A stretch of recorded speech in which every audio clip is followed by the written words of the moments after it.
You're in for a treat today as I sit down with Stephanie Knight, Chief Learning Officer of Management Consulted. Her journey has taken her from Northwestern University to the mountains of northern Afghanistan, to Duke Fuqua Business School, to McKinsey, and beyond. You'll glean so much about life in consulting and more through our conversation. Let's dive in. Welcome to this week's episode of Strategy Simplified. This is Namaan here. I'm really excited to be talking to Stephanie Knight today, a former McKinsey engagement manager and a member of our senior leadership team here at Management Consulted. We're going to dive deep into her story, how she broke into McKinsey, how her time was like at the firm, why she left, what she's up to now, and just some of the lessons she's learned along the way. Stephanie, thanks so much for joining me today. Thanks, Namaan. Excited to be with you. Amazing. Let's just get right into it, huh? Can you just introduce us and just talk to us at a high level about your background? Where did you go to school? Just how has your career arc been? Yeah, absolutely. So I started thinking that I really wanted to do something in science and math. So I ended up at Northwestern University undergrad with a degree in mechanical engineering. And while I loved the education that it gave me, once I got onto the job, I realized that it was not what I wanted to do. And so I moved and I pivoted actually basically 180 degrees and went into the nonprofit space and stayed around Chicago for a while, and then got the opportunity to go to northern Afghanistan for nearly 2 years. And there I worked with a NGO in community development and education. And that time led me to think more and more about what I wanted to do in the future. And at that point in my life, I thought that I really wanted to step up into nonprofit management in a more significant way. So I went and got my MBA at Duke Fuqua because of their global reach and the great program they have in social entrepreneurship. And when I got to school, I learned about management strategy consulting. And as I learned about the field, heard folks speak that were currently in the space, I just thought this really fits my interests and skill sets. And I think I can have even more impact in this space. So started the recruiting process, did not land an internship my first year, but kind of, reworked my process and got the job that I wanted full-time as a second year. So landed an associate full-time position at McKinsey in Minneapolis, Minnesota. Then I spent over 4 years at McKinsey. I was based out of Minneapolis. I also spent a year based out of Geneva, Switzerland, and got to work on projects across 4 different continents and a slew of different industries. Was an associate, senior associate, engagement manager, senior engagement manager, was operating as a associate partner, an AP junior partner level when I left. But was about 6 months away from my first pass at that promotion, and decided that I just wanted to slow life down. So moved back to North Carolina and started my own consultancy, which I've now been doing for the past 6 years. So that puts me just now over 10 years in the consulting space. And I also wear a hat. I'm an adjunct professor at Fuqua. I teach 3 classes in consulting at the analyst, associate, and engagement manager level. And then I am super excited to now be with you guys as the Chief Learning Officer here at Management Consulted. Amazing. That's quite the journey. And I want to get to McKinsey in a minute, but I have to ask more about Afghanistan. So, how much can you share? What were you up to? Where in northern Afghanistan were you? What was the work like? Yeah, I was located in Mazar-e-Sharif, and the basic background of the story was that there was a group of medical professionals who had wanted to set up rural health clinics in Afghanistan. And so in their, medium to long-term path to doing that, they had to establish themselves in larger cities to learn the culture and the language before just going out into the rural areas. So they couldn't also just be there as tourists, of course. So they established various nonprofit entities on the ground. And by the time they were getting ready to leave, they realized we've got great reputation, great organizational presence here on the ground. now we need non-medical staff. We need folks that are interested in this education and community development space to come in and take over our work. So I heard about that opportunity. And what really pulled on my heartstrings was they said, we really in particular need women because women can work with the older population, male and female, and women can work with children. And so, you may just think that men are going to have more power and presence here because of the culture of the country, but in effect, we need more women on our team. So I went, I led different courses. I also got to teach at the university, actually. I got an offer to stay on at the university teaching engineering, which I was woefully, unprepared and unable to do, quite honestly. But no, it was a great experience, and I got to dabble in and see, from microfinance to education, and working with other expats and other NGOs. Just got to see a lot of different types of operations on the ground, and over my 2 years, I really rose to help lead the organization. And so that's, again, at that point in my life, I thought, hey, I just need to sharpen my toolkit in this sense, and then perhaps I'll come back or go somewhere else. But then, even through my work at McKinsey, I was then able to do social sector work and have an impact in that space still as well.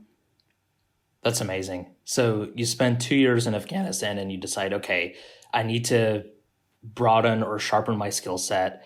And so you decide the MBA is the best way to do that. What was it that convinced you that an MBA was the right way to go, and why Fuqua?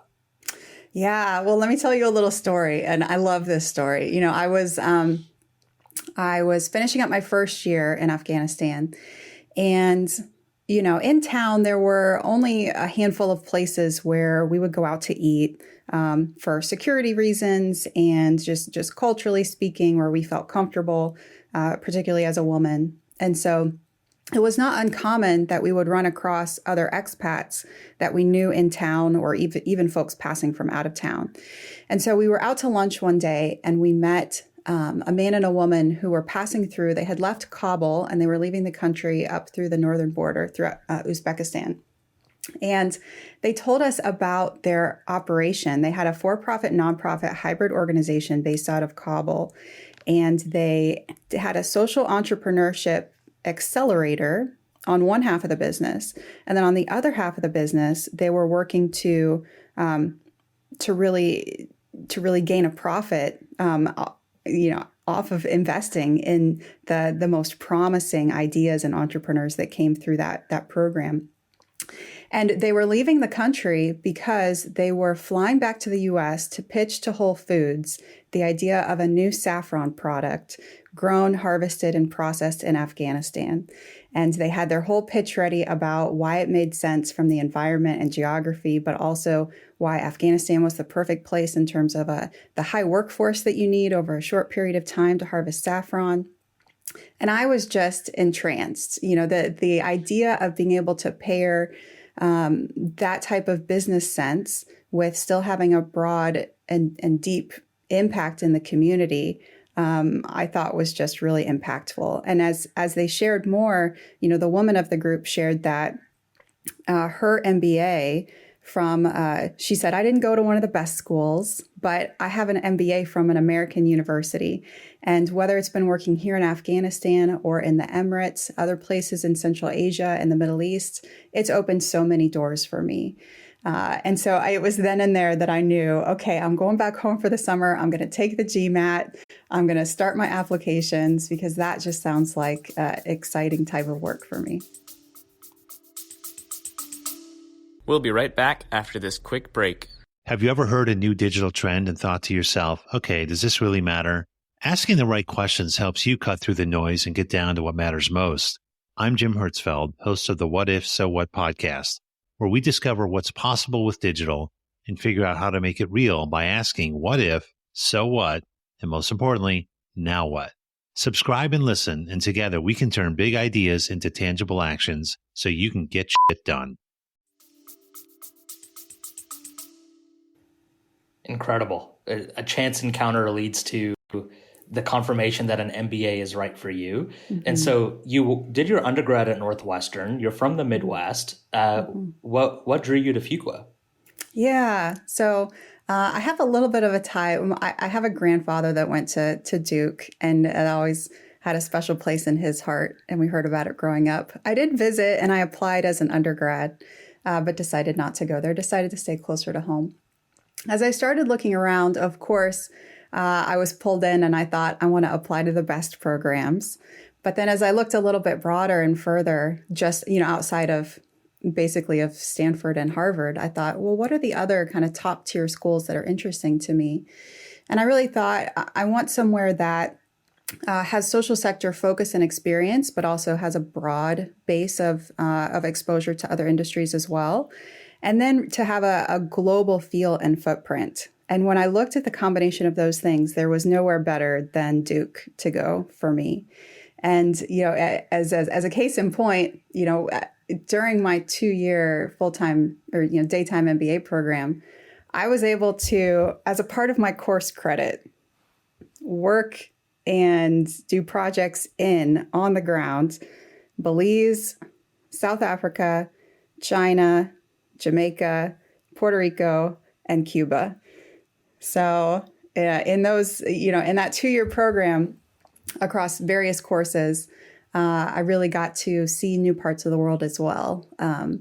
My personal country count is up to 54, and I am excited to continue to expand on that post-pandemic, maybe even this summer, fingers crossed.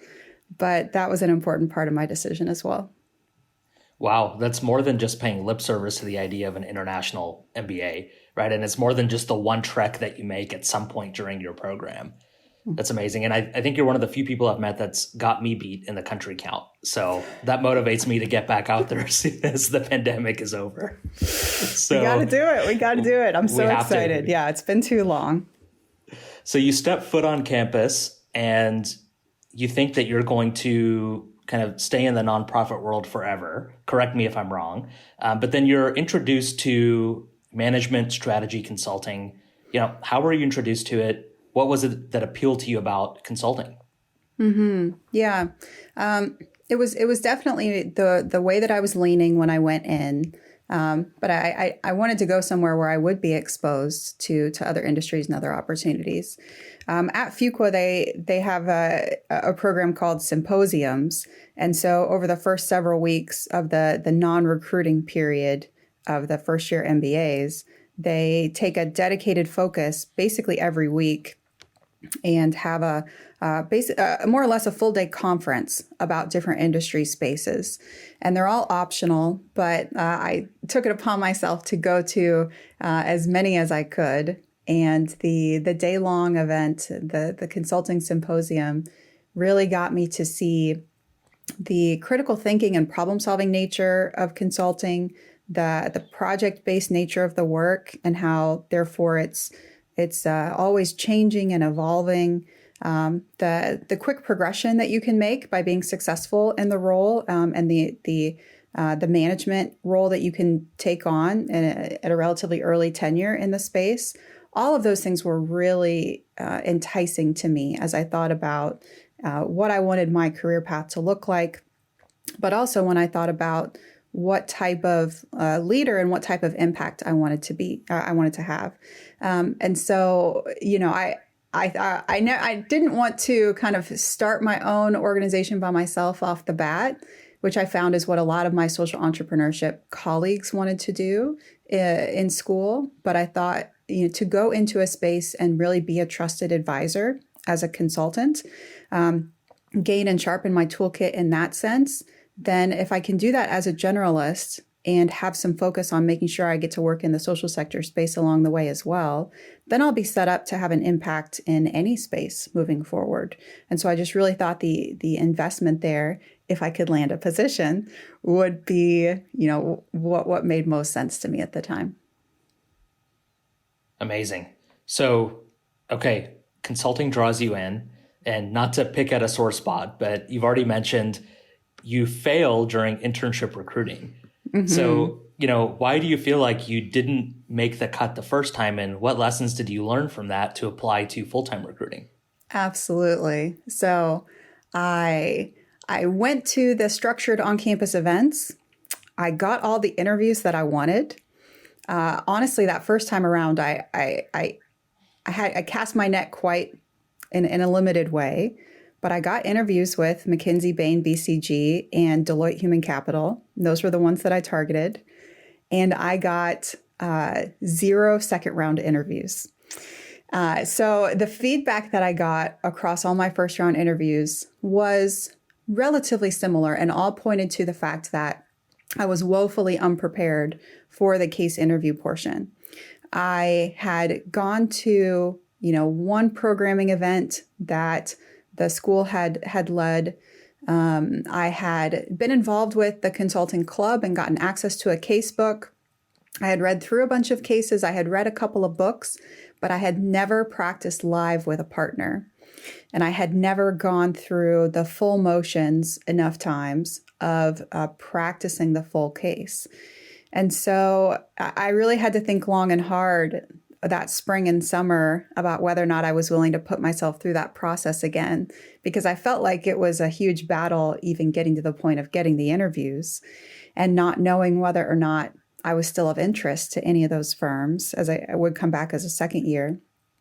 But I maintained the relationships that I had built through that next spring and summer. I, still made the most of the time that I had over the summer. I actually I went back to Afghanistan that summer and created my own opportunity to basically consult to various nonprofits on the ground and put together projects for myself in that sense, and then came back and was a research associate at Fuqua as well for that summer. Came back and just dove in head first, started live casing, started practicing the fit questions, pushed hard on networking, and still landed interviews with the companies that I still wanted to that second time around. And so, interviewed again with BCG and Bain and McKinsey, and then decided to move forward with McKinsey, which was my ultimate goal. I want to pause there because I think in every episode and every interview that we do, there are a couple of points that I don't want people to miss. And so just to reemphasize a couple of the things that you said. Number one, you created your own consulting internship opportunity, even though you didn't get a formal one. I think that's incredible. And what we recommend a lot of folks do is add that relevant experience to your resume somehow, some way, even if you create the experience yourself. And then number two, what really made the difference for you in the interview process was out loud practice. And so I know that you very clearly stated those things, but I'm restating them just so people don't miss them, because I think that sometimes we fall into the trap of reading a lot of books, watching a lot of videos, and we think, oh, I can do that, but we never actually do it before we walk into the interview. Or we think that, oh, I didn't get the internship, and so I'm not going to be able to build a relevant experience. And your story proves that that's not true. Absolutely. I couldn't agree with you more. We'll be right back after this quick break. McKinsey, Bain, and BCG just announced the earliest application deadlines we've ever seen. If you're interested in applying and recruiting for consulting this cycle, the time to start preparing is now. Join our June Black Belt cohort, which kicks off on June 1st. With Black Belt, you get resume and cover letter edits, one-on-one interview coaching with an MBB coach, and an all-access digital pass to 500 practice cases, countless case drills, and 8 video-based courses. There are only a limited number of spots left. Click the link in the show notes to learn more and register today. So you land an offer at McKinsey, and just based on the career arc that you walked us through at the beginning of this conversation, you were promoted multiple times. So how did you stand out as a top performer? That's a good question. So the exact formula for success, of course, differs a little bit at each firm. McKinsey has a quite regimented rating system. And so once a year, you get a real clear view of where you're at, but also project to project. You get a view largely directed by your engagement manager of how you're doing and where you're at relative to your peers, quite honestly. And so I had some good feedback early on and really leaned into the areas in which they told me I was doing well, really tried to put extra effort into the areas where I wasn't doing well. And one of the opportunity areas for me early on, honestly, was I had so limited experience in corporate settings in general. I had a little bit of time in the engineering space, but most of that was me in a cubicle by myself leading analysis and trying to push insights up the chain. So I was not very familiar with all of the different types of project activities that would be involved in the consulting space. So learning how to lead an effective meeting, not waste anybody's time, be efficient and effective at the same time, construct and lead meaningful surveys and focus groups, and really drive to insights and bring your recommendations forward with confidence.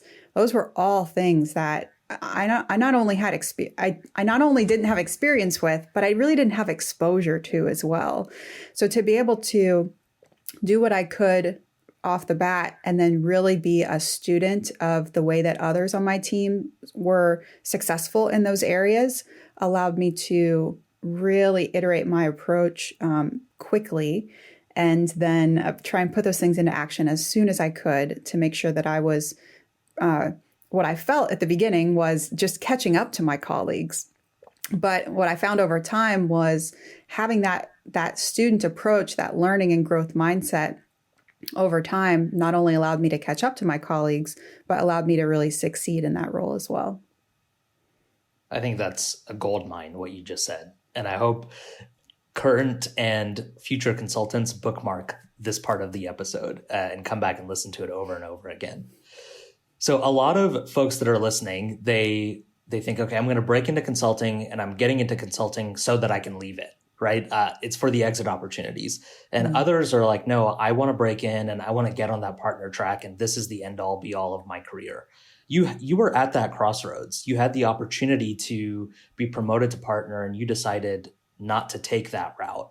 Can you just talk to me about why that was the right decision for you? And when I went into the role, I did so with quite open arms. And that's really the posture I would recommend for everybody. You don't know how you're gonna deal with it, what impact it's gonna have on you and your personal life and your family, what things are gonna be easy or hard for you until you get in on the job. And so I thought, hey, I'm just really putting my head down for 6 to 12 months. We'll see how it goes. And then another 6 to 12 months. Okay, we'll see how it goes. In there, I also did a relocation to Europe. So that's another, leg of the story. But after I hit about 3.5 years in, I had already been in the engagement role for a couple of years by that point. And I got an invitation to a small group event held in New York in McKinsey, led by female directors, now called senior partners, but led by the female executives of the firm towards early APs and late stage EMs that what I was told that they were excited about to be on the path to partnership. And so I not only felt honored to get that invitation, but I really was curious about what the content of that. It was either a 2 or 3 day event. When I got there, I was curious what it was going to be like. And they were honest and open in their encouragement, but also with the path that laid ahead. And so they really walked through and said, you need to have your ducks in a row for the next 2 to 3 years to really put your head down on this path to partner. And let's talk about what that looks like. Let's analyze that against your current, standing with your different client service teams and your different knowledge areas and what it takes to become elected to the partnership from that CST standpoint, from a knowledge standpoint, what your back page looks like, et cetera, et cetera. And as I went through those discussions, I sat back and just thought, you know what, at this period in time, I feel burned out. I hadn't really over the years even taken all the vacation that I would have been allowed to take. I had pushed really hard, I felt, for a long time. And while it was a very tough decision for me, to be honest, and I still wrestle with, thinking back on that decision. But at that moment in time, I thought I need to slow things down. I need to focus on my health and my family, my personal life, and really take things in a different direction. So then I moved and I started to do that. So for me, it honestly was never about the exit opportunity in terms of getting on the corporate ladder. A lot of the advice I got at the firm at the time was to say, this is your one opportunity. Excuse me. This is your one opportunity to be at that job title level that you're aiming for, and then be able to march up slowly from there. But when you make this transition, that's the biggest opportunity you have to now cement yourself on the slow moving corporate ladder. And that just wasn't appealing to me. I wasn't interested in getting back into the grind in that sense. I was interested in continuing to leverage the skills that I had built at McKinsey as a consultant. And I did in many ways find it tougher to start to try now get business on my own and start to work independently in consulting, but really have carved my own path in that way, and am happy with the result. At the end of the day, you have to be able to live with the decisions that you make. Mm-hmm. And, I don't think you're ever going to regret carving your own path. Mm-hmm. So it's the bolder move, and I think the more fulfilling one. Mm-hmm. And selfishly, I'm glad that you chose that because you joined us at Management Consulted. Absolutely. So we've walked through your career in consulting, outside of consulting. There are a lot of folks that listen to us and are listening to us today because they want to break into consulting and be where you were. What's one piece of advice that you would share with them? I think in terms of getting into consulting, the biggest thing that I like to tell folks is get every piece of exposure you can to make sure that this is something that you really want to do. Don't be just persuaded by the optics, the flashy title, and the potential for big dollars. If you don't enjoy the basic mechanics of the work, then the nose to the grindstone is just not going to be worth it. It's a really difficult industry to get into in general. We teach and coach on so many of the different aspects that you have to have polished to be able to even get the opportunity. And then when you get the opportunity, it doesn't slow down at that point. It just speeds up. So if you can get the opportunity to do an externship, an internship, to shadow someone, to, here at Management Consulted, I know we do the strategy sprint in your course program to be able to do an experiential learning opportunity and actually apprentice with folks that have been in the industry themselves. All of those opportunities give you a much better picture of whether or not you like that critical thinking, problem solving, fast-paced work. And if you do, then, we here, of course, have many different tools and resources to help you polish those different aspects and get you ready to land the job that you want. Absolutely. So let's say I'm a candidate and I've decided, based on the limited exposure that I can have, that consulting is for me. Mm-hmm. Can you give me some insight into what a typical week, and I know there's not a typical week, but what an example week could look like if I am at McKinsey? So let's say in a typical week, as long as you don't have a Monday morning meeting with your client, then you wake up super early on Monday and you get to your local airport and you fly out to the client site. On the plane, maybe you're trying to catch a few Z's for part of it, but then you are getting caught up on your email and setting things up, not only on the plane, but in transit to your client site as well. Once you get there and the rest of your team gets there, you huddle and powwow, make sure everybody's set for the day and the general path for the week. And you begin the various project activities on your work stream, whether it be meeting with clients, doing Excel analysis and creating models, drafting effective and influential PowerPoint slides, strategizing about the path forward and the key questions you're still trying to answer in your work stream. The general pace is you try and get there before the clients and you try and leave after the clients. So Monday's always a long day as you stay a little extra time at the client site. And then perhaps you and the team all go have dinner together. Maybe with clients sometimes, maybe not. And then go back to the hotel room where you're likely catching up on things again for another hour or two in the evening. That general pattern repeats itself Tuesday and Wednesday to get to the client site early, and then leave. So let's say it's maybe an 8:30 to 6 day on site, perhaps. And then, getting a lunch break, having meetings, doing independent work, meeting with clients, perhaps doing site visits, etc.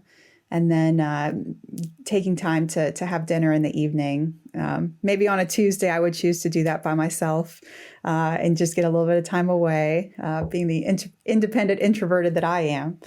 And then getting that extra time at night, perhaps even then to meet with one of your teammates outside of the office setting, to have more sensitive conversations that you wouldn't want a client to overhear at the client site, or just, again, continuing to move your work stream forward. Thursday, it looks a little different because then after lunch, everybody starts to migrate and pack up, move back to the airport, and get yourself home for the evening. But even when you get home on Thursday evening, you often have to log in a little bit to perhaps after you have dinner with your family to make sure that you are on top of your work stream. Friday typically is an office day where you wake up, go to your home office, and involve yourself in various firm internal activities. Perhaps you're on the social committee or a planning team for an upcoming, professional development event, or, meeting with the local partners and seniority in your office to network and learn about what's going on in the firm and what other opportunities might, be opportunities for you in the future moving forward. Getting a little bit of chance to network and engage and just enjoy the colleagues that you have internally in your office. And then often try and get an earlier day to go home, to be able to leave the office by perhaps 4:30 and give yourself a nice long evening at home.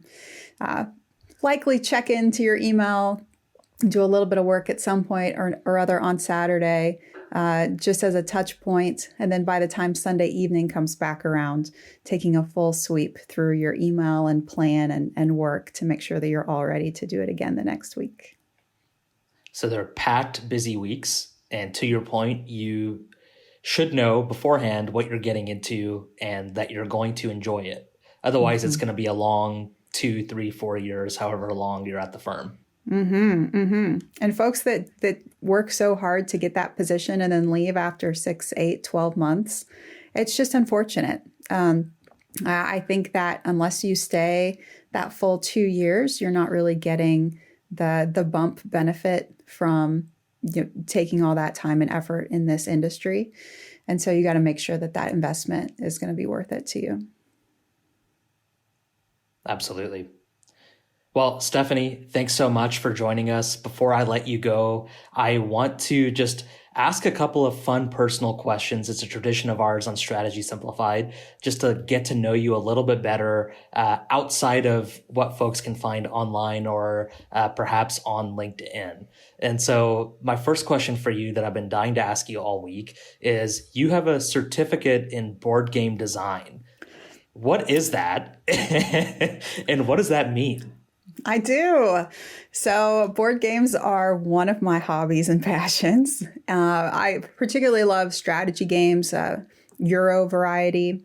And so when I went to a major gaming convention, Gen Con is the largest board gaming convention in the US, and it's in my home state of Indiana. And so when I went in 2019, I saw a booth and learned about the opportunity to get a certificate in board game design. And I just thought that is absolutely something that I have to do. I've tinkered with the idea myself and tried to learn mechanics just as a player and a student, but to actually study the background and process and different aspects to not only the design, but manufacturing, marketing, production of board games was was truly interesting, and it ended up being at the perfect time. It was fall of 2019 into the first half of 2020. So it turned out to be the first of a couple pandemic learning opportunities I took. Later on in 2020, I also became Myers-Briggs certified during all the quarantine that we all went through. But I loved that opportunity. And at one point or another, I've got lots of different ideas in the back of my head at different stages of development, but look forward to the opportunity at some point in the future to make and market my own board game. So perhaps we'll be seeing a Stephanie Knight original on the Walmart shelves here in the coming years. Hey, you never know. Yep. I love that. So you mentioned earlier in the podcast, you've been to, I think it's 54 countries and counting. Mm-hmm. So do you have a favorite? General favorites are hard. But in terms of a favorite country to travel in and within, I would really have to say Switzerland. And again, I did live there for a year, but the basic fact of, while it is an expensive country to live or travel in, it is so reliable in terms of their transportation systems, public transit, and within a couple of hours, you can get to you can start in the French-speaking portion of the country. You can get then to the German-speaking portion or the Italian-speaking portion. You can get up in the mountains where they also speak a different language as well. So there's just so much variety of scenery and culture. And so it was a great place to be based out of. And it's a great place to, be able to spend a week to have so many different experiences. How many languages do you speak?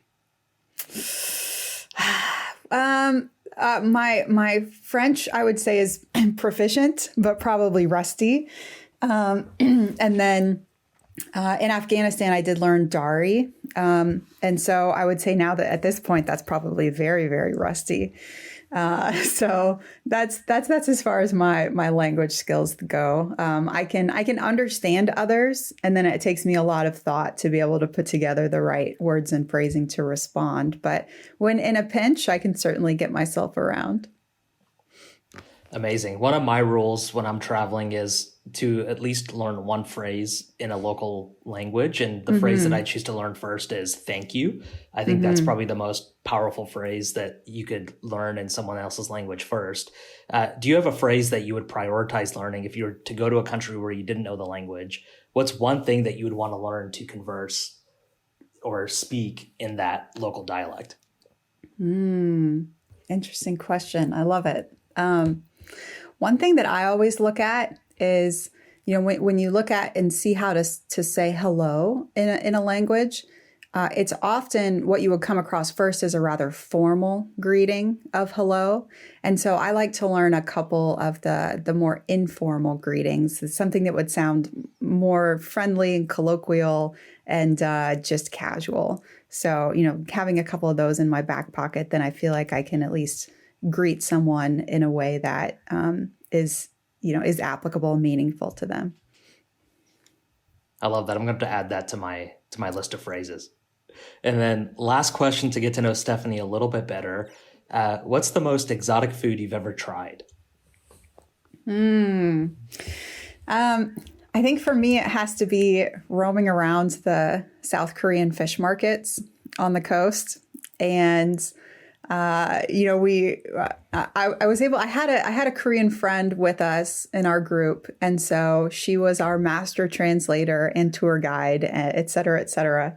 But going from stall to stall and trying the variety of things, I count myself to be someone that enjoys most seafood, but so many different things that I would have never even thought were edible or that were so popular.